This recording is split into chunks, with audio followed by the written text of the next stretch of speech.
Okay, got my sweetie back behind me there, and we're going to lunch. We're checking out and see how this new camera location looks.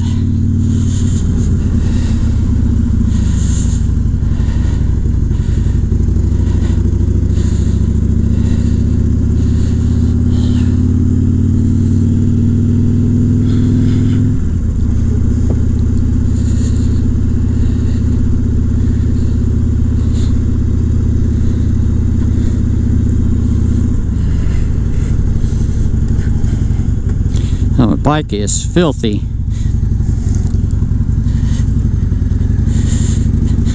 Big Bad Wolf Moto and Mike Haley 7 both talked about hobbies.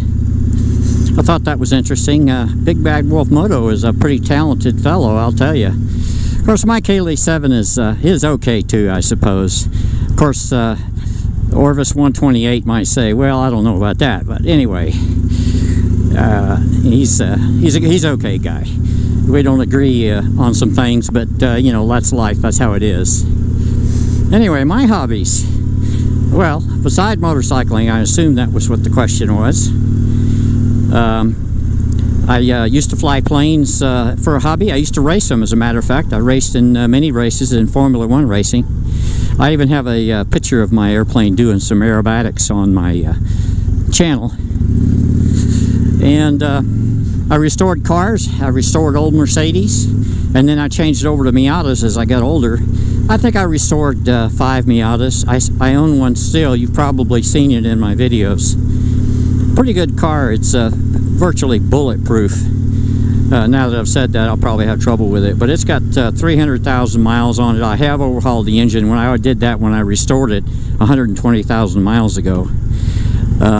Pretty good car. I enjoy that.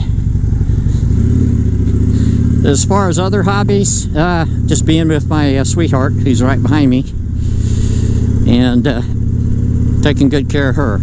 We got a ride coming up this weekend, which I'll post on the channel. We're going to go down to Hunter's Island State Park. Really nice place, very interesting place, and we're going to try and take a group with us. It's going to be in the 50s, and a lot of people in our group are kind of fair weather riders. They don't want to get out when it's cold. Right now it's about 51, according to my handy dandy little Harley Davidson computer there. And we'll sit here and wait for this light. Oh, it's going to change. How about that? And I'm on a hill here, so we get to see a dead stop from a hill.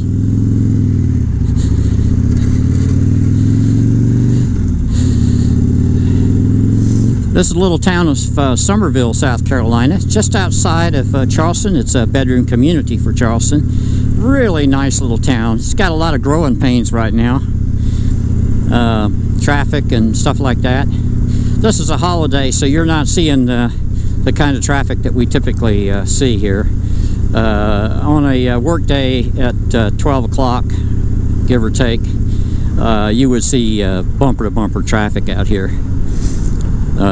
But being retired, our policy is if it's going to be that kind of traffic, we just don't drive.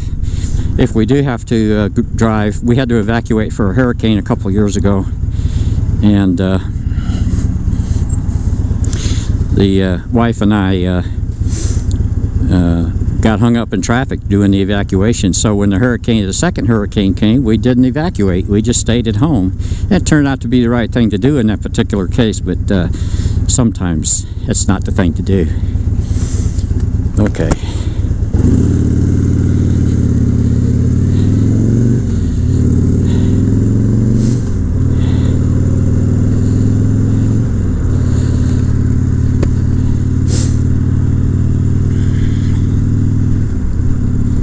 So this is the GoPro 5 Hero, mounted on the left side of the helmet, trying to get a little less profile. The windscreen is so good and the fairing is so good on this, I'm not getting any wind on my helmet, so it doesn't really matter where I mount the camera.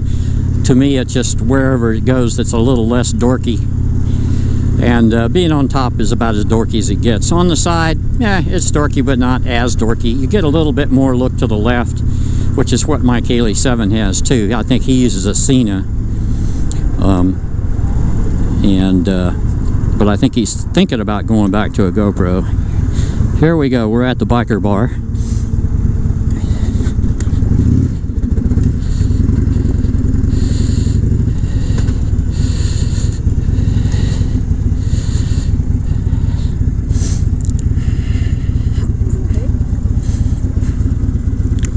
Okay, babe.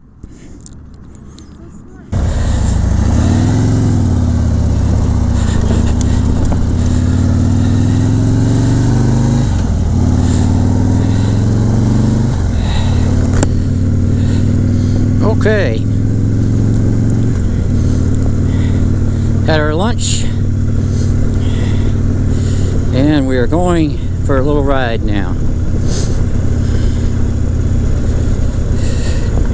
Great thing about a small town is you don't have to go far to get out of town.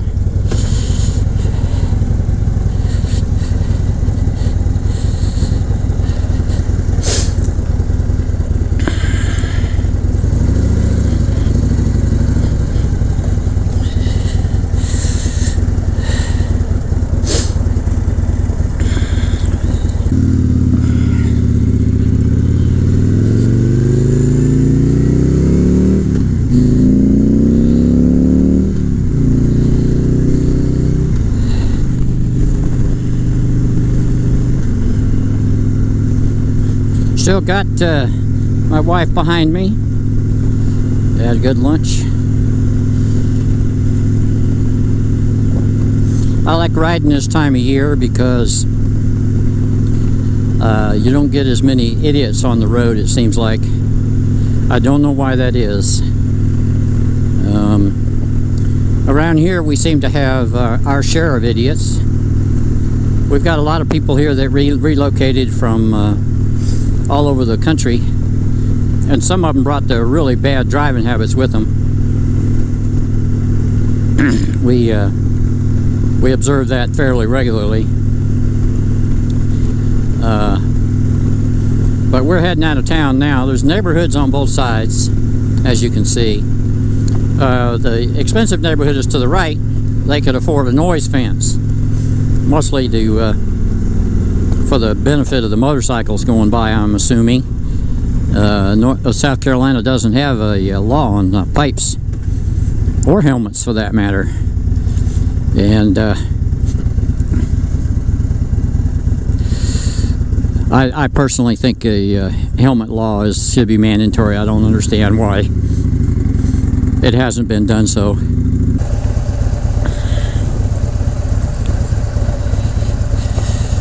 Bacon's Bridge Road was used by the Patriots and the British. It was the main way to get to up this part of town from Charleston proper off the Ashley River, and it was the only crossing over the Ashley River between here and Charleston, which is about 20 miles away. And the guy that ran the bridge was a very enterprising fellow, and he would let you use the bridge for, I don't know, 6 pence or something, the currency in use at the time. And he would charge British and Patriots alike. He didn't care who you were, you paid 6 pence to get across the bridge. And because it was the only crossing across the Ashley River between here and about 100 miles north, this is where everybody had to come. So they kind of held a truce. I don't know exactly how they did the mechanics of it, but the British would use it for a couple hours, and then the Patriots would use it for a couple hours. And there were never any battles here because the guy said he'd cut off access to the crossing to anybody that started a skirmish. This is a bridge right here, and of course it doesn't look like much right now, but that's the Ashley River right there, which is a fairly deep, narrow river. And they used to use that river as the primary means of navigation between Fort Dorchester and the town of Charleston. And it was called the town then, but in reality Charleston was settled back in the 1600s. It's really quite old. there's homes there that are, you know, 300 years old, and they have a rule that says you can't, any home from the 1700s or newer can't be torn down because it's too historical. Unfortunately, some of them are just nothing but rotten rat traps, and so nobody wants to fool with them, so they're basically abandoned. There's a bunch of those downtown in downtown Charleston now. But what happens is they let them go until they literally collapse, and then the town will let you rebuild. But you have to let it collapse first. That's just politics. And the historical area, historical flavor of the area is pretty intense. There are old families here that go back to the 1600s, and they're still very powerful. This was a trading town.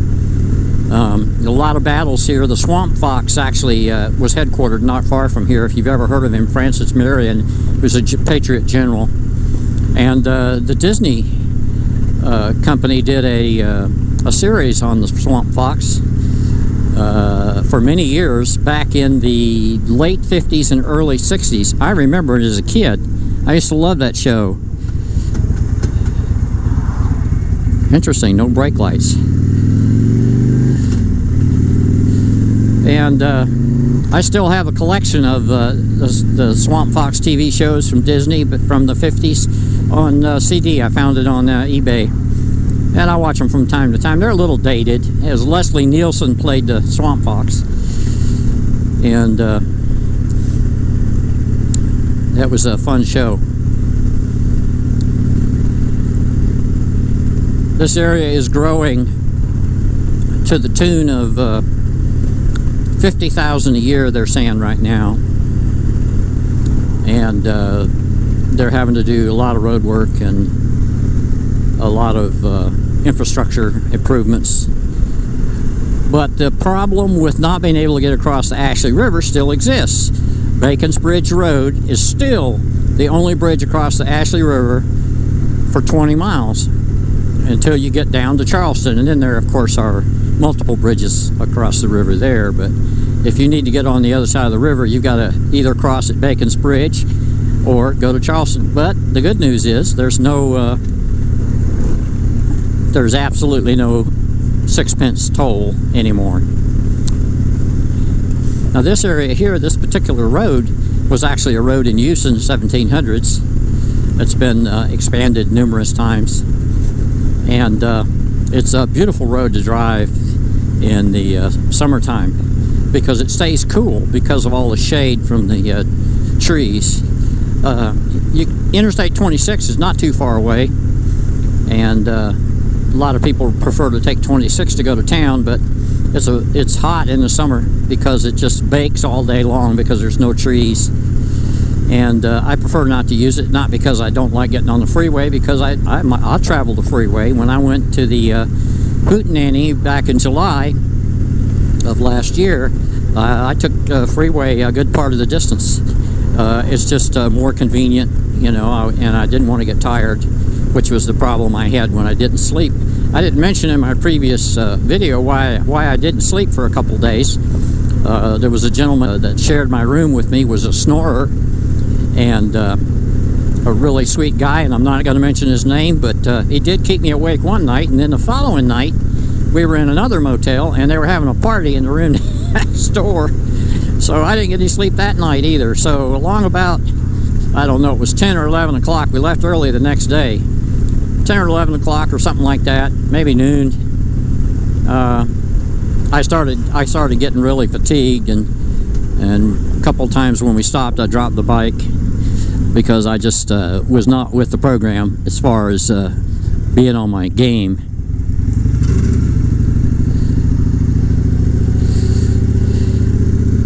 It's one of those $2 million roundabouts. I've never quite figured out why a roundabout can cost $2 million. It's nothing but, you know, 100 feet of concrete and some asphalt. So why does it cost that much? I think the American public's been getting ripped off by these contractors, because all of them, one of our famous ones around here has got 2 yachts down at the harbor.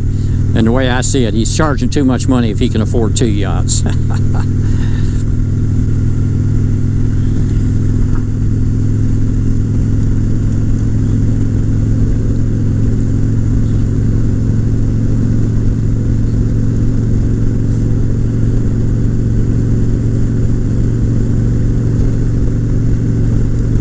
I'd like to figure out how to get Asina involved in the communications between my wife and I. I have the cord that goes to the bike, but it's not plugged in right now. It enables me to talk to the phone and talk to the navigation and stuff. They've now come out with the wireless one for the Harley that'll fit this bike, but they're asking a ridiculous amount of money, as is typically the case for Harley Davidson. Let's see. Let's go this way. I know where we are.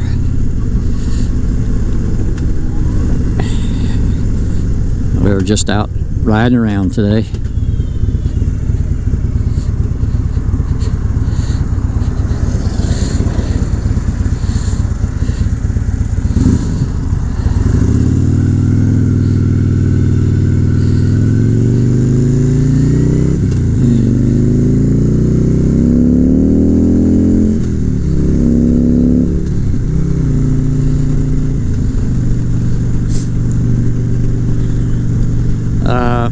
This bike is pretty strong. It's got the high output 103 that's had some porting work done to it, not by Harley Davidson, by the previous owner. And I actually challenged Mike Healy 7 to a race, but we never got to do it. So I'm gonna make a trip. My daughter lives up there, not too far from him, and I'm probably in the spring sometime going to head up that way to visit my daughter, and I'll stop and challenge Mike Haley 7 to a little contest. He'll probably beat me, but I think he'll have to work for it.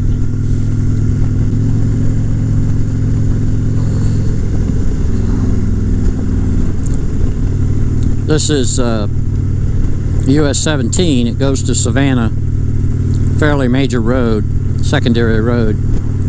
That's why there's so much traffic. I'm going to get off of it up here shortly.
Handling on the bike is completely different when the wife is on the back. It totally changes the center of gravity. I've finally gotten used to it. Have to be careful going around corners because I'll scrape easier, primarily because it's down on the springs a little bit more. This bike, even though I've upgraded it to a special, I did not change the rear shocks because I kind of like the air shocks here and how easy it is to. I found a setting that works equally well for when I'm on the bike alone and when my wife is with me. She's not very heavy, so she doesn't really push the springs down too much when she gets on. I always get a big kick out of the fact that if I'm speeding, she'll start poking me in the ribs. So she's kind of my regulator.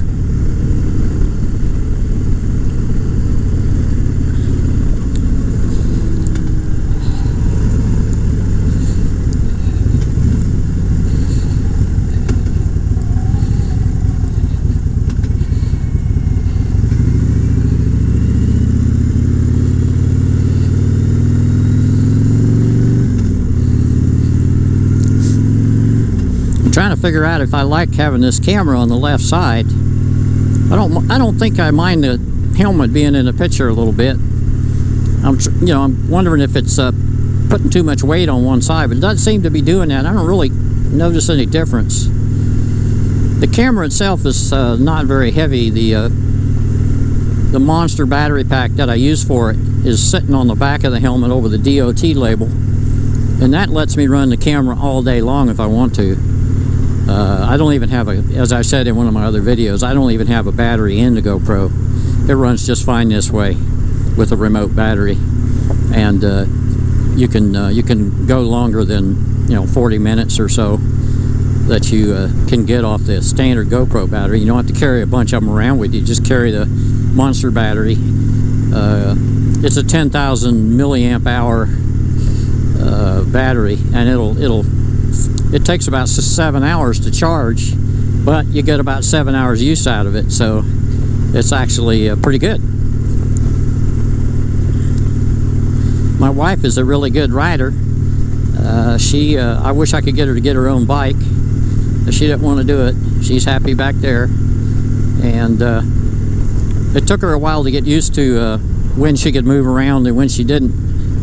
It used to be that when I would start slowing down to come up to a stop, that's the most critical time for a passenger to be moving around. And she would look around and stuff, and I'd be struggling to keep the bike, keep it up, because she's shifting her weight around so much when we're slowing down. But she's gotten, she knows now that she needs to be still when we're starting up or slowing down. And anytime the bike's going really slow, she's real still, and that's how it should be. Haven't got her to where she'll do the wave yet. I don't think she's into it. I do it. I don't do it. I do the wave if I'm in the curvies, because it's just too distracting for me at my age. I'll just nod my head or something like that, and I think that's adequate.